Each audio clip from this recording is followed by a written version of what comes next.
As you know that we've gone through COVID and a lot of things, changed. COVID has changed things, right? The business, the organizations, the way we do life, basically it has changed. Now, if you find yourself in a situation where you run an organization or you lead an organization or you're part of the leadership team of an organization and the organization needs to transform so that it can conform, right? It transforms so that it can conform, it can adopt, it can adapt to the current situation so that it can overcome. Remember that if you don't adapt, you die.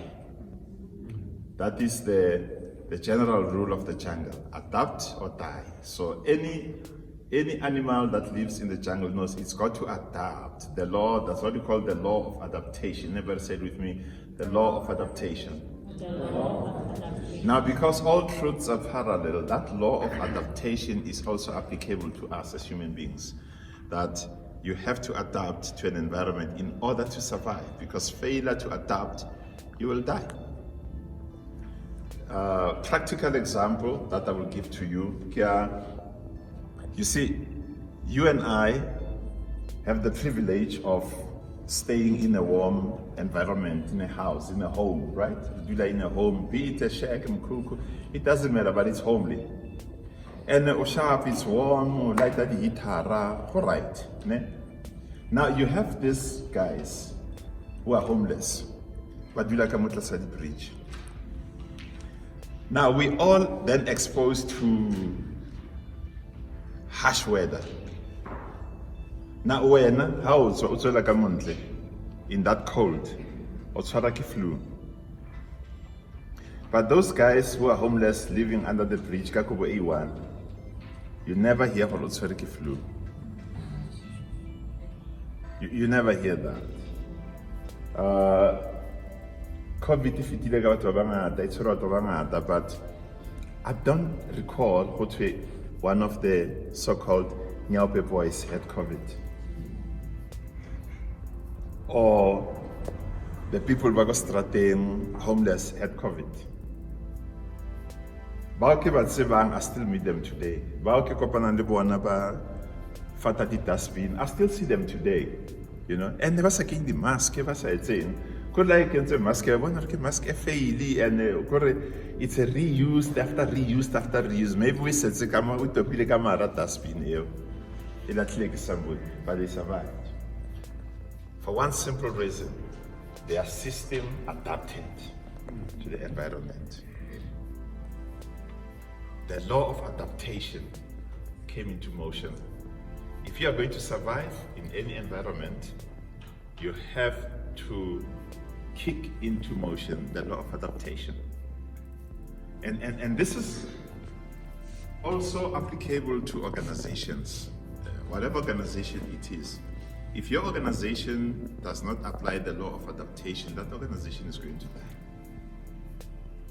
That business will die. If that business doesn't adapt to change that is happening, then that business is going to die. That is why you can no longer say, I am in the business of this. You have to look at the bigger picture and say, I'm in the business of, you look at the bigger picture. And then from there, you adapt into the bigger picture. Some of you, when you registered your business, probably your business was on food, selling food. And now you realize things are changing. Now you have to adapt to the change. So which means your business now must focus, move away from selling food into the demand of the day. Because if you stick to what you say, this is why I formed the business, you are going to die. So you need to look at what is the environment like today and then adapt to the environment so as to survive. You get the point? Yes. So the law of adaptation is a very crucial law in making or keeping your business or your organization afloat. That's why you look at a lot of NGOs today, they are non-functional because they were formed for a particular objective. Things have changed. There's no funding for that particular objective. There's funding for something else. Maybe you started your NGO with the aim for it.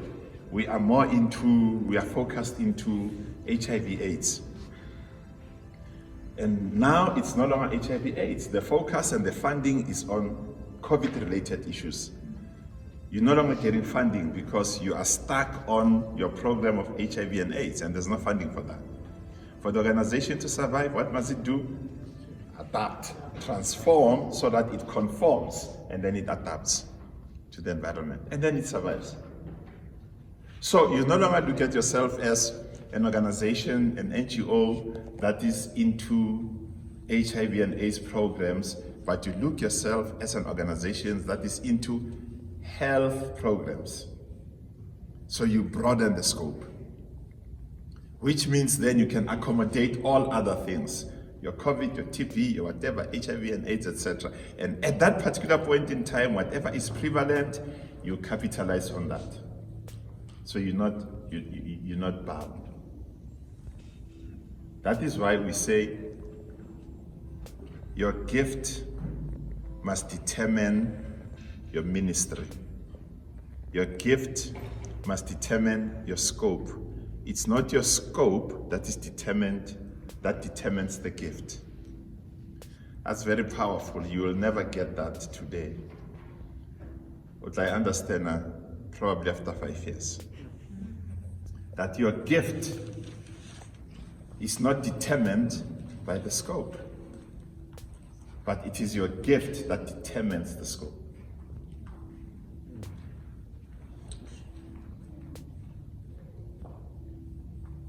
Yeah, no. I'm trying to give you moments of the process. But the way it's like,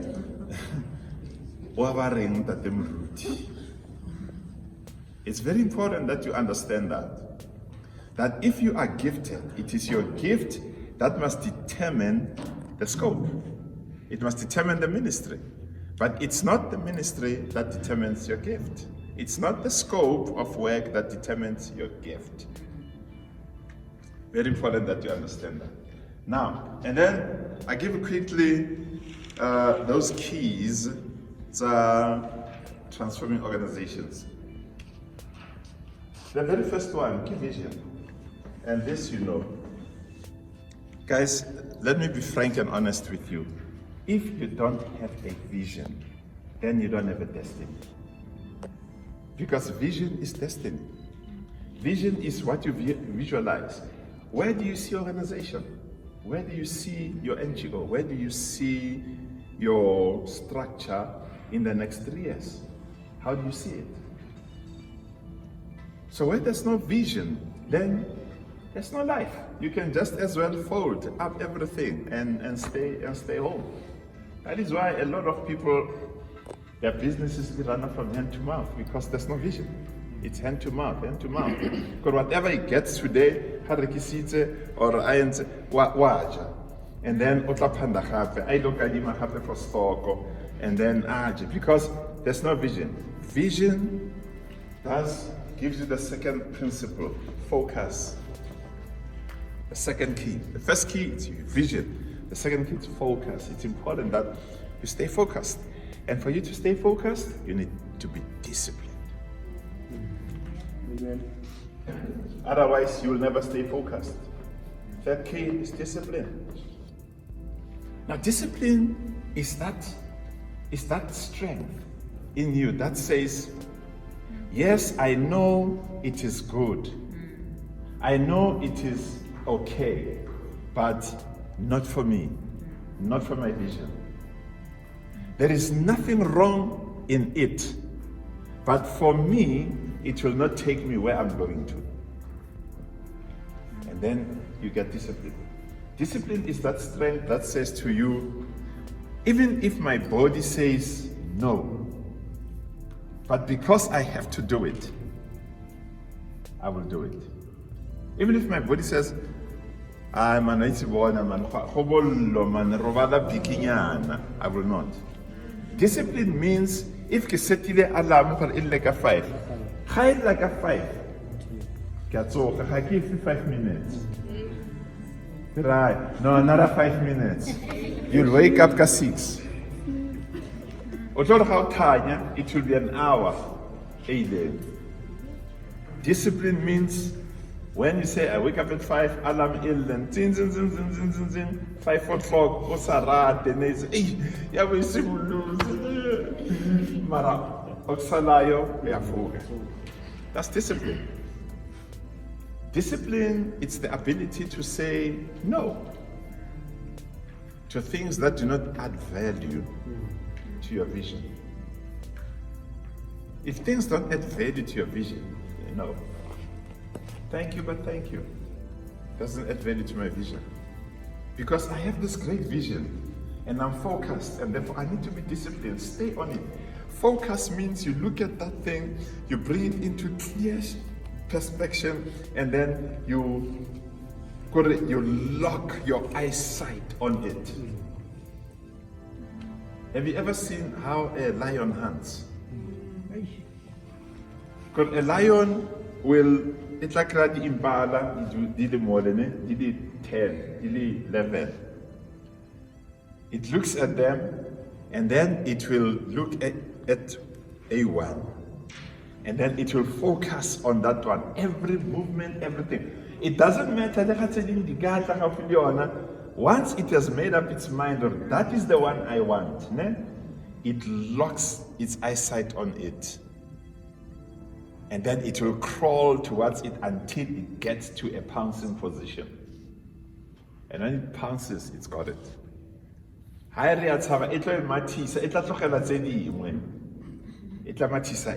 Because discipline, focus. So it's important that you focus. You say, this is what I want to do, and this is what I'm going to do. I'm therefore focused on this thing. I'm not moving. I'm not, there's a lot of temptations, things that can tempt you to stay away, things that can tempt you to give up. You say, but I am focused. I'm not giving up. I'm focused. This is what I want, and I want to do it. It's like a learner that says, I'm going to get distinction. I'm going to get 90%. I'm focused. They will do everything to stay focused. They will say no to many good things because of what they want to achieve. Friends will come and say, until 90%. I'm going to get 90%, then after 90%, it's but for now, sorry, I can't. Yes, it's good, yes, it's right, but I can't because I'm focused. So it's very, very important. Vision, focus, discipline, those things, those keys are important. But here's another key. Number 4. Everybody say keys.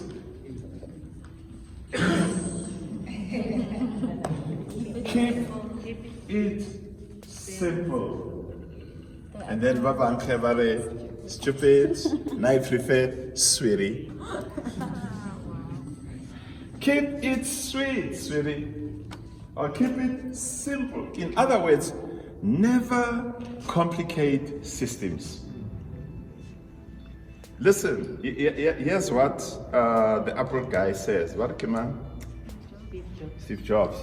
He says, if you can't explain it to a 6-year-old, I understand it. It means it's complicated.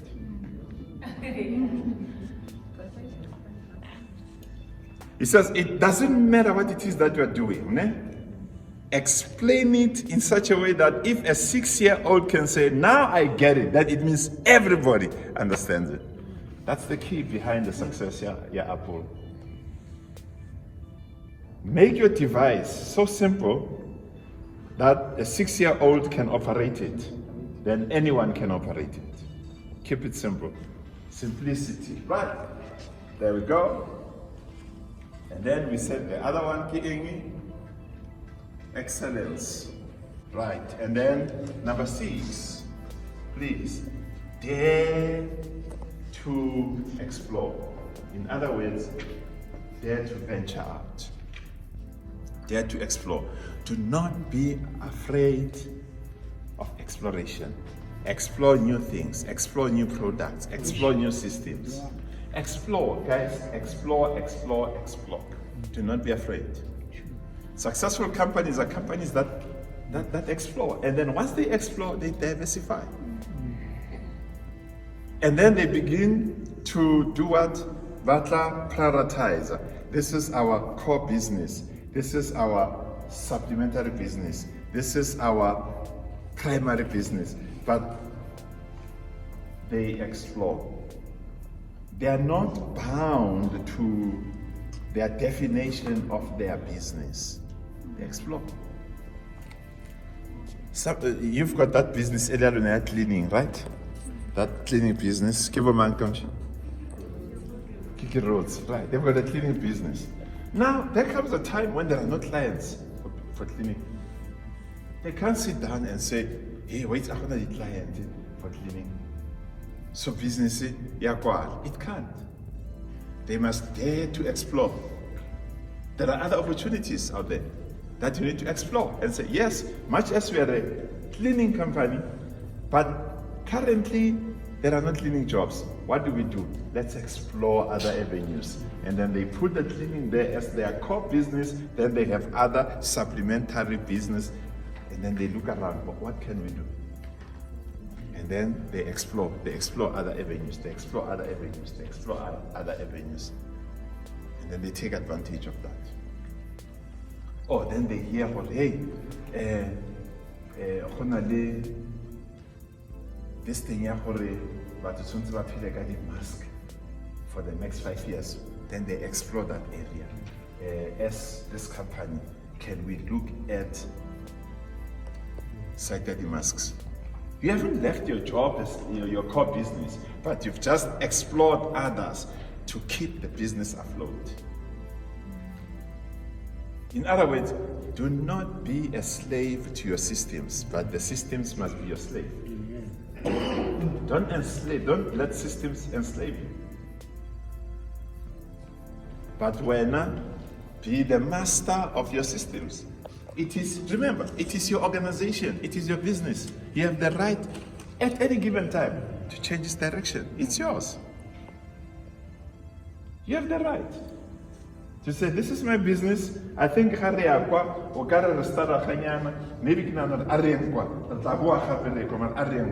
your business.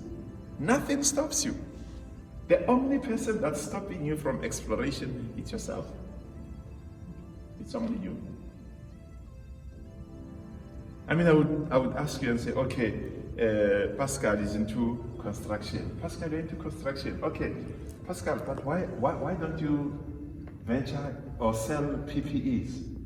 I buy the PPE, give more construction. But the demand now is PPEs. No, not more construction. Then construction has become your slave. I mean, you have become your slave master. You are now the slave. Now, if you are the master, you are able to say, yes, I'm doing construction. But you know what? Alongside, we are adding a department, PPE. And then we are adding another department, this and that. Noted jobs. Then we are adding another department, this. So, what are you doing? You are exploring and diversifying. You explore and you diversify. So it's very, very important that you do that, right? You've got that. I'll come to you, Josh.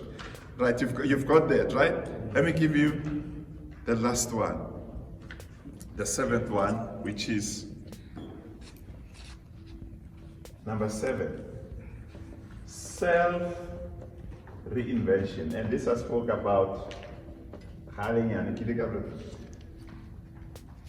self-reinvention. In other words, if you are going to transform as an organization, as an association, as whatever, it is important to have this in mind.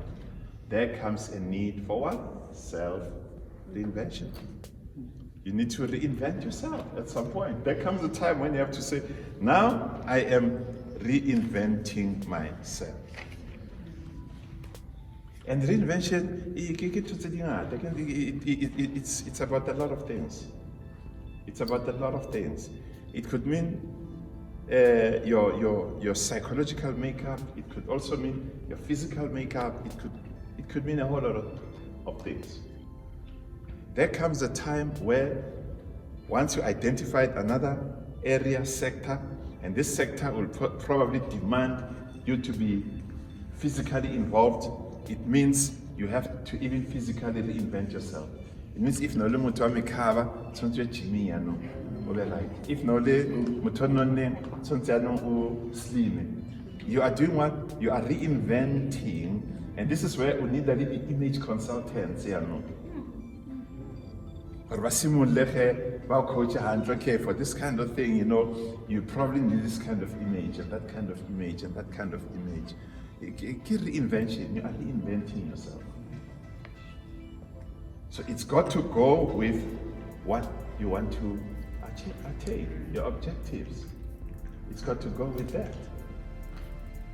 That's why you see a lot of people doing that all the time. 2 years ago, I don't say, well, I can't tell you. 2